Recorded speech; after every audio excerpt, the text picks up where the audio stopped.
বিএসএফের গুলিতে বাংলাদেশি নিহত, কড়া প্রতিবাদ বিজেপির। তাপমাত্রা 2 ডিগ্রি কমার শঙ্কা, শীত নিয়ে নতুন বার্তা। ভারতের অপতথ্য প্রচারে আমাদের কোনো ক্ষতি নেই, বললেন এম শাখাওয়াত। সর্বশেষ জানাবো, লেবানন থেকে ফিরলেন আরও 105 জন বাংলাদেশি। এতক্ষণ শুনছিলেন শিরোনাম, এবার বিস্তারিত। নিয়মিত সংবাদ পেতে চ্যানেলটি সাবস্ক্রাইব করে রাখুন এবং ফেসবুক থেকে নিয়মিত সংবাদ পেতে চাইলে অবশ্যই পেজটি ফলো দিয়ে রাখবেন। বিএসএফের গুলিতে বাংলাদেশে নিহত, কড়া প্রতিবাদ বিজিবির। পঞ্চগড়ের সীমান্ত এলাকায় ভারতীয় সীমান্ত রক্ষা বাহিনীর গুলিতে আনোয়ার হোসেন নামে এক বাংলাদেশ নিহতের ঘটনায় কড়া প্রতিবাদ জানিয়েছে বর্ডার গার্ড বাংলাদেশ। বিজিবি এক সংবাদ বিজ্ঞপ্তিতে এ তথ্য জানানো হয়। এতে বলা হয়, পঞ্চগড় সদর উপজেলার হারিবাসা ইউনিয়নের মোমিনপাড়া সীমান্ত দিয়ে অবৈধভাবে ভারত থেকে বাংলাদেশে গরু পাচারের সময় ভারতের অভ্যন্তরে সিংপাড়া নামক স্থানে বিএসএফ এর গুলিতে আনোয়ার হোসেনের মৃত্যু হয়। উক্ত বাংলাদেশি নিহতের ঘটনায় বিএসএফ এর নিকট জোরালো প্রতিবাদ ও তীব্র নিন্দা জানিয়েছে ভারতের অভ্যন্তরে ভারতীয় ও বাংলাদেশি চোরা কারবারি যোগ সাজস করে সীমান্ত দিয়ে গরু পাচারের চেষ্টা করছে দেখতে পেয়ে চানাকিয়া বিএসএফ ক্যাম্পের সদস্যরা তাদের বাধা দেয়। এ সময় চোরা কারবারিরা বিএসএফ সদস্যের উপর হামলা চালায়। এর পরিপ্রেক্ষিতে বিএসএফ সদস্যরা সাউন্ড গ্রেনেড ছুড়ে তাদেরকে নিবৃত্ত করার চেষ্টা করে।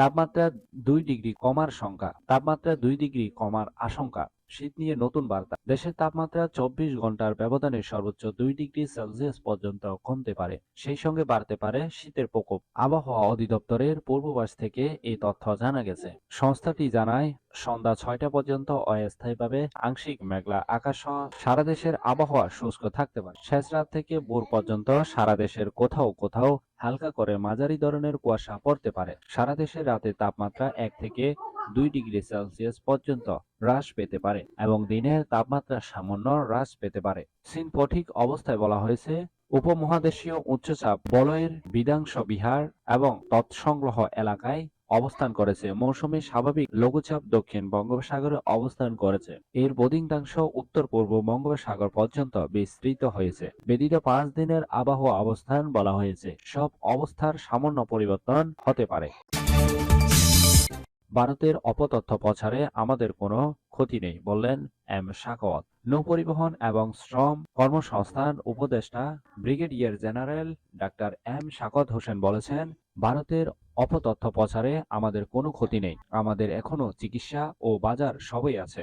যশোরের বেনাপোল কার্গো ইয়াক ইমিগ্রেশন পরিদর্শন শেষে তিনি কথা বলেন। সমস্ত পৃথিবী থেকে ভারতে ভ্রমণকারীর সংখ্যার মধ্যে বাংলাদেশিদের অবস্থান দ্বিতীয় বৃহত্তম। এই খাত থেকে অর্থনৈতিকভাবে প্রতিবেশী দেশটি বিশাল লাভবান হয়। তারা যেতে না করলে বাংলাদেশিরাও ভারতে যাবে না। আমাদের মধ্যে মেজরিটি মাইনরিটি কোথাও বিভাজন নেই। এখানে সব ধর্মের মানুষ বসবাস করছেন। কোনো ধরনের উস্কানিতে কান না দিতে সবার প্রতি অনুরোধ জানিয়ে তিনি বলেন, আমরা ঐতিহাসিকভাবে এক আছি। লেবানন থেকে ফিরলেন আরও 105 জন বাংলাদেশি। যুদ্ধ বিধ্বস্ত লেবানন থেকে আরও 5 জন প্রবাসী দেশে ফিরেছেন। দিবাগত রাতে তাদের বহনকারী ফ্লাইট শাহজালাল আন্তর্জাতিক বিমানবন্দরে অবতরণ করে। পররাষ্ট্র মন্ত্রণালয়ের কর্মকর্তাগণ, প্রবাসী কল্যাণ ও বৈদেশিক কর্মসংস্থান মন্ত্রণালয় এবং আন্তর্জাতিক অভিবাসন সংস্থা প্রতিনিধিরা বিমানবন্দরে আগতদের স্বাগত জানায়। প্রত্যেক ব্যক্তিকে 5,000 টাকা প্রয়োজনীয় খাদ্য এবং প্রাথমিক চিকিৎসা সেবা প্রদান করেছে আইএম। এর আগে গত 21 অক্টোবর প্রথম দফায় 54 বাংলাদেশি দেশে ফেরেন। এরপর থেকে এখন পর্যন্ত 963 জন প্রবাসী দেশে ফিরেছেন। এই ছিল এখনকার সংবাদ। নিয়মিত সংবাদ পেতে চ্যানেলটি সাবস্ক্রাইব করে রাখুন। সজীব চৌধুরী, বাংলা নিউজ 24।